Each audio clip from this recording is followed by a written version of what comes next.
Balthazar Picsou est l'homme le plus riche du monde.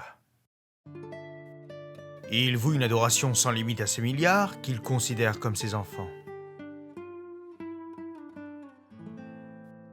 Il faut dire qu'il s'est donné beaucoup de mal pour les gagner, et surtout pour les garder. Son épopée est principalement retracée au travers de 12 épisodes, qui constituent la jeunesse de Picsou, qui vient être complétée par des épisodes bis, ter, voire même 0, ainsi que leur suite. Et comme toute épopée, elle a forcément un point de départ. Ma mission d'aujourd'hui est de vous faire plonger dans les coulisses du premier épisode de la jeunesse de Picsou. Alors, je vous invite à présent à vous installer, à vous allonger dans un pré sous un ciel d'été, sous un saule qui ne pleure pas, voire même sur un topinambour si le cœur vous en dit. Et à savourer avec moi les coulisses du premier épisode de la jeunesse de Picsou. Bonne écoute.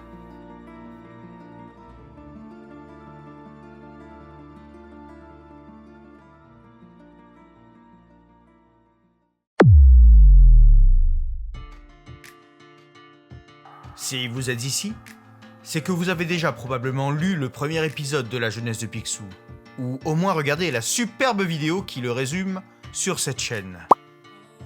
Si ce n'est pas le cas, ce n'est pas grave. Voici un petit récap.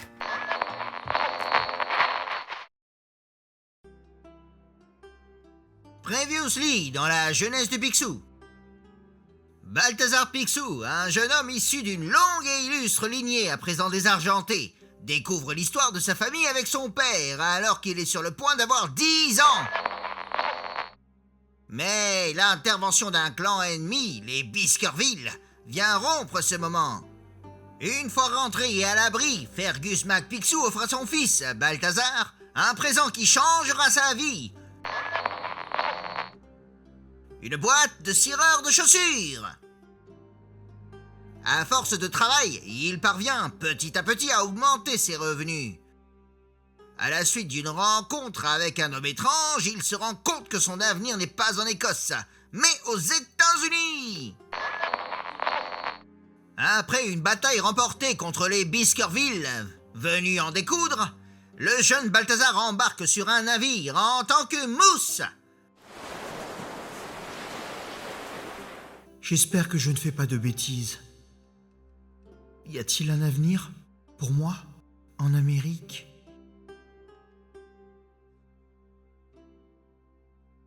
Et ce sera tout pour le moment. Retour à l'histoire. Cet épisode pose les bases et les origines de Balthazar.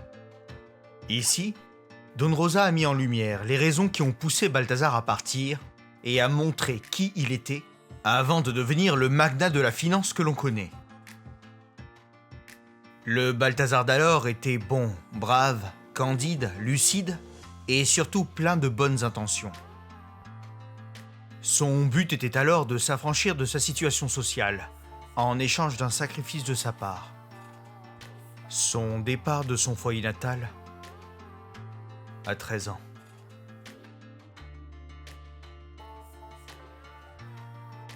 Voici ce qu'il se passe dans ce premier épisode. Toutefois, la première mouture de ce passage de la vie de Balthazar était complètement différente. À l'origine, Don Rosa souhaitait commencer l'histoire en l'an 40, avec le siège du mur d'Adrien, et de montrer que c'était un Macdwish, l'ancienne forme gaélique de Macduck, McPicsou, qui avait mis en déroute les Romains et donné naissance à l'Écosse. Le mur d'Adrien est une fortification faite de pierre et de terre construite entre 122 et 127 après Jésus-Christ. L'empereur Adrien avait fait édifier ce mur de défense sur toute la largeur du nord de l'actuelle Angleterre, qui correspond à peu près à la frontière Angleterre-Écosse actuelle. Après ce premier événement, il comptait présenter la lignée des McPicsou à travers les siècles, en montrant encore et encore qu'un Mac Picsou et son avarice étaient présents à chaque grand tournant de l'histoire écossaise. Mais c'est à ce moment que Byron Erickson, alors responsable éditorial de Dawn Rosa, lui fit remarquer qu'il ne devait pas traiter l'histoire des Mac Picsou, mais d'un Mac Picsou en particulier, Balthazar, et qu'il devrait plutôt se contenter de raconter son histoire à lui. Toutefois, il lui fut permis de faire mention des ancêtres de Picsou décrits par Karl Barks. C'est ainsi que furent supprimées les 7 premières pages du scénario originel et qu'il embraya sur le développement du reste pour combler le vide. Byron fut également l'instigateur de ce qui deviendrait un gimmick des épisodes de la jeunesse de Picsou. Celui d'ouvrir chaque épisode sur une page d'album souvenir. Il s'agit de l'album que tient Mathilda sur la vie de son grand frère. Grâce à ce procédé, les histoires donnent l'impression d'être des événements passés, des anecdotes inédites sur la vie d'un grand homme. Ce gimmick survivra jusqu'au 11e épisode, où la grande case d'ouverture montre Mathilda ranger ses albums, après qu'elle ait perdu confiance en son frère aîné, ne souhaitant plus ainsi garder une seule trace des événements. La grande case d'ouverture du 12e chapitre ne montre d'ailleurs aucun élément tiré d'un album souvenir, mais expose l'unique chose qui demeure dans la vie de Balthazar à ce moment, et qui a supplanté tout le reste. Son argent. Il faut également savoir que durant l'écriture de ces histoires, Dawn Rosa a gardé un maximum d'éléments barksiens, afin de rester fidèle à l'œuvre du maître. Toutefois, il lui est arrivé de faire quelques entorses à cette fidélité pour diverses raisons. Ainsi, Dawn Rosa a pu inclure dans sa saga des éléments apportés par d'autres auteurs que Barks, pour peu qu'ils soient cohérents avec les éléments mis en place par ce dernier. C'est ainsi qu'il reprit par exemple la scène où Balthazar gagne son premier sou des mains d'un terrassier, scène originellement tirée d'une histoire dessinée par Tony Strobel, se trouvant dans le comic book américain Uncle Scrooge, numéro 50. Cet événement était en effet cohérent avec la vie d'un enfant pauvre de Glasgow. Mais il est arrivé que Dawn Rosa décide d'écarter volontairement des bribes d'histoire mises en place par Karl Barks dans certaines de ses histoires. Par exemple, dans celle intitulée Le Sablier Magique, Barks avait indiqué que Picsou était venu en Amérique comme mousse, sur un bateau transportant du bétail. Ce fait a été repris par Dawn Rosa. Toutefois, Dawn Rosa n'a pas pris en compte l'existence du sablier magique, qui était abordé et qui était présenté comme la source de la richesse de Picsou. Cela aurait été incompatible avec le fait que Picsou ait en fait bâti sa fortune à force d'un travail acharné, de sueur et de larmes. Une autre histoire parue dans Uncle Scrooge numéro 44, dessinée mais non écrite par Barks, montrait aussi le jeune Picsou en cireur de chaussures. Dawn Rosa a donc reconstitué une partie des dessins de Barks sans tenir compte des intrigues initiales de ses histoires sources. Par ailleurs, comme pour adresser un pied de nez à l'idée d'une fortune basée sur de la magie, Dawn Rosa, dans le chapitre 12, fait un sort, propage l'idée que la notion de sous-fétiche ne peut être qu'erronée. Autre fun fact, sur la première page de cet épisode, Dawn Rosa a dessiné toutes les pièces qui sont dans la pile du premier plan ou qui sont en l'air avec ses vieux gabarits de dessin industriel, tirés de son ancienne vie d'ingénieur civil. Les gabarits sont des rectangles de plastique contenant des trous prédécoupés de formes diverses, qui aident à la réalisation de diagrammes et autres éléments d'un plan en ingénierie civile.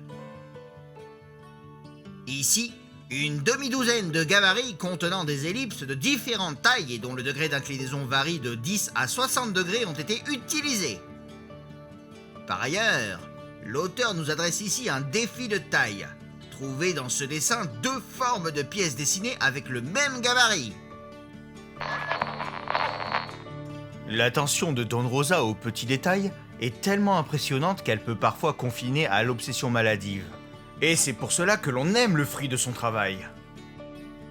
Par exemple, saviez-vous qu'à chaque fois qu'apparaît Mathilda, la petite sœur de Picsou, un pétale de la fleur de son chapeau tombe à chaque case. Pour ce faire, l'auteur comptait le nombre de cases dans laquelle elle apparaissait dans l'histoire pour ensuite faire en sorte que la fleur comporte le même nombre de pétales. Ainsi, à la fin de l'histoire, sa fleur serait dénudée.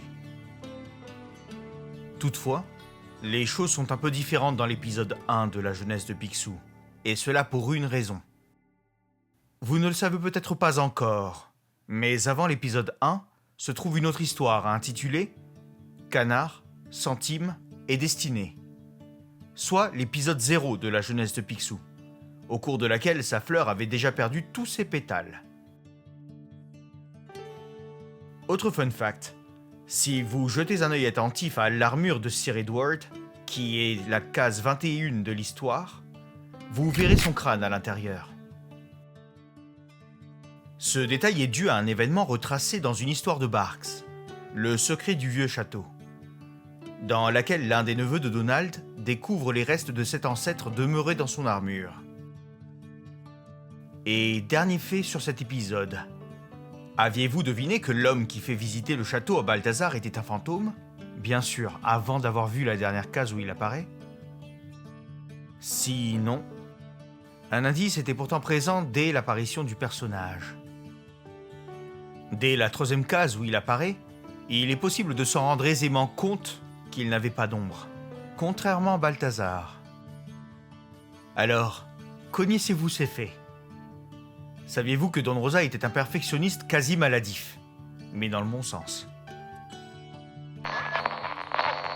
Votre mission maintenant est de relire ce premier épisode à l'aune des éléments que vous venez de découvrir.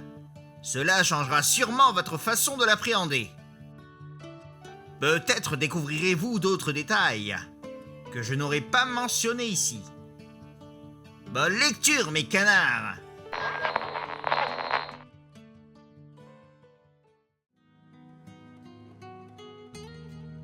Et c'est ainsi que prend fin cette vidéo sur les coulisses de l'épisode 1 de la jeunesse de Picsou. J'espère que vous vous êtes bien reposés et que vous avez apprécié ce moment. Likez la vidéo si vous l'avez appréciée. Activez la cloche pour ne rater aucune vidéo. Et abonnez-vous si ce n'est pas déjà fait. Mon coffre ne va pas se remplir tout seul. À bientôt pour de nouvelles aventures.